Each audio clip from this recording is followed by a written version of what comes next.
So in our neck of the woods, we're about to reach 90-degree days and we're not in the middle of June yet. And Aaron and I, over the past year or two, since we've really been focusing on lowering our overall costs, have found some ways to lower our temperature in the kitchen, so we actually end up saving more money on our electric bill. And today I want to share a few of those ways with you. But before we get started, I am Julia. I am one half of the Canny Couple, and we're a small homestead family that work every single day to merge homesteading and frugality. And we would really appreciate it if you hit the like button and subscribe to our channel. Now, one of the big things Aaron and I talk about a lot, you've heard us talk about how we try to cut our electric costs, and we've had a lot of success doing this. One of the really big things we do in the summer is we do not turn our air conditioning units on. We work as hard as we can to keep the house comfortable, and I never thought I would be able to live without the air conditioner. Found out I can. Absolutely can. But it does take some work, and I will tell you, this is the one room in the entire house and that causes the most amount of heat. Most of the week, except for my cooking days, we can maintain the entire temperature of the house to it's almost cold. It gets cold, and that's without running any electrical air conditioning units. But if I'm cooking, this room can get to feel 90 degrees very quickly because of the heat that's generated. So I've learned some tricks, have some tips that can help you cool off your kitchen if you're looking for ways to make it a little bit easier on your budget, because the hotter your kitchen is, the hotter your appliances are going to have to work to cool your house down. So first thing, run your dishwasher at night.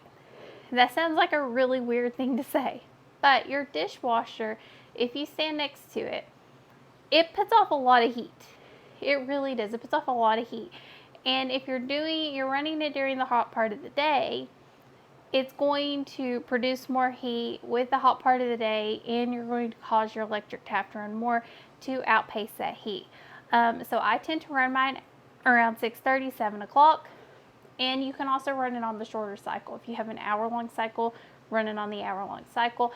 The shorter it runs, the less heat it's going to push out into the air. I also open it, probably try to wait about an hour because there's already a residual heat in the dishwasher. So about an hour, 45 minutes, an hour later, I'll open it and let the dishes naturally dry. Don't do the heated dry. I'll let them naturally air dry with the fan. The second thing I do is I rinse all my dishes in cold water. Because I'm putting them in the dishwasher, rinsing them in cold water. I'm not putting steam in the air from running hot water in my sink because they are going to get washed in the dishwasher. I'm a rinser. I'm sorry, I'm a pre-rinser. I know there's a huge debate on, that's double. But for me, I run my dishwasher every other day, so I don't feel good about putting really dirty dishes in there. And plus, it also helps me keep my dishwasher clean, and that's one less thing I have to worry with. Okay, now let's move on to cooking. So cooking, you have a lot of options. You could cook outside. I personally don't like that. It's really, really hot. I don't want to be outside cooking. That's miserable to me. Dealing with the bugs and everything, not fun. What I like to do is I like to use, especially on a grill with that heat. Now I do like my sun oven, but the sun oven is more like a crock pot that the sun uses to help cook your food. And it works really well, and we will definitely be utilizing that more. But it's also an expensive tool to have if you don't already have it. It might be worth an investment for you in the future. If that's what you're looking for, those kinds of investments, that was definitely one Aaron and I found that we made. Now, almost everybody should have one of these, or probably has one. I know I was not huge into the Instapot game, and I was like, I don't need this. This is just another tool for me to use. I will tell you, I use this thing every single week, and it has been absolutely 100% game changer for me. And it's amazing how much it helps in the summer. So in the summer, when I cook in this, I actually set this so I cook a couple hours early. So that way, whatever I'm cooking, I don't have to vent it. So instead of turning the little thing here to vent and let the steam out, I let it come down natural. Depending on what you're cooking, could take 30 minutes, could take an hour. and that's fine. But what it does is it keeps the heat inside instead of pushing it out to your house. And it has been such an amazing game changer for us in heating the house. A crock pot, while I love it and it does save you more money than using your stove or your oven, it does put out a lot of heat. Puts out a lot of heat, makes the rooms hotter. So this is definitely one of the best tools you can use. You can look up recipes. You can make anything with this. You make spaghetti. I mean, my Mexican rice, I make in this, and it's probably one of the fastest, easiest meals in the world to make, because all it is whatever meat you want. You cook it really quick. Rice in, all your seasonings, and whatever vegetables and beans you put in here, and you're done. Let it cook. The rice cooks. It cooks everything, and you're finished. And then you just let it come off natural. I've cooked a pork in this last week, and I actually, once it finished, it was time to put the baby down for a nap. Well, Aaron and I took a nap. We unplugged it, let it come down off its heat. The food was still warm. It was still warm. It still maintained the temperature, and it worked out really well. Actually, the food was still hot. So just an idea, a thought. It will help, and it is a lot more cost effective. I found we don't spend near as much money running the Instant Pot as we do even the crock pot. And if you're worried about heat, or you want to run your crock pot, I would suggest you do it outside if you can. If you have a porch area, covered porch, set you up a table, put it outside. Now, if you're running your crock pot, use a wooden table. Do not use like one of those plastic tables. It has warped one of ours from where we used it that way. I didn't think about it, but it did end up warping it. It didn't melt it. It didn't hurt it. The tables are still usable, but they were slightly warped from the heat of the crock pot. That goes to tell you how much heat these things actually generate. Now, my newest thing that we have for the kitchen, the thing that has been helping us the most, and this has been an amazing game changer for me for breakfast. I'm still learning how to use it completely. And as you see, there's no plug-in. There's nothing. It's completely self-sustained.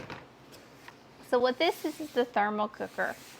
And how it works is it's like a big thermos here.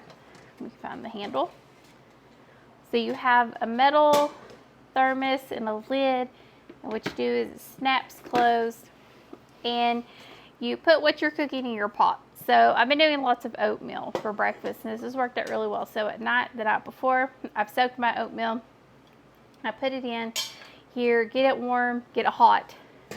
You get it to a boil, and add my oats, and then put the lid on it and put it in here and let it cook overnight. By breakfast, it's still warm. It's cooked through. It's wonderful. And so it's a stainless steel pot, and you have the big one and the little one. And you just cook it for 20 minutes to a good boil. And then you put it back in here, seal it, and just let it sit for 4 to 6 hours or longer, depending on what you're cooking.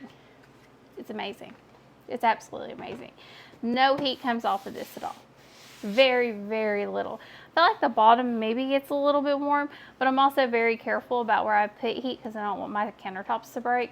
You would usually put it on the stove or on my island that I can move around that has a wood countertop. But I will tell you, this has been amazing for keeping me from heating up the house. So normally I would have to make this in the morning. It's going to heat up the house in the morning. Once you start that process, it's really hard to get the house cooled back down. So having it ready, and then that's one thing I don't have to deal with. It's already done. Already cooked, and it is still warm in the morning. So I'd say I really, really like this. All these things are really simple, and the most important part of all of them is keeping the heat out of your house. You want to keep your house cool, especially in the kitchen. I will say my electric pressure canner doesn't really put a lot of heat out into the house. It does at first whenever it's coming up to pressure, but I let it naturally come down. It doesn't emit any heat or any steam, and it just naturally comes down to pressure, and we don't have a lot of heat coming to the house.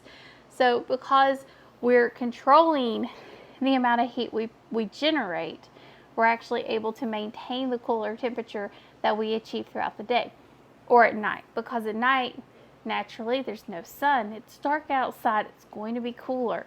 So we're going to push that cool air into the house, And then once it gets warm enough, we'll push the hot air out.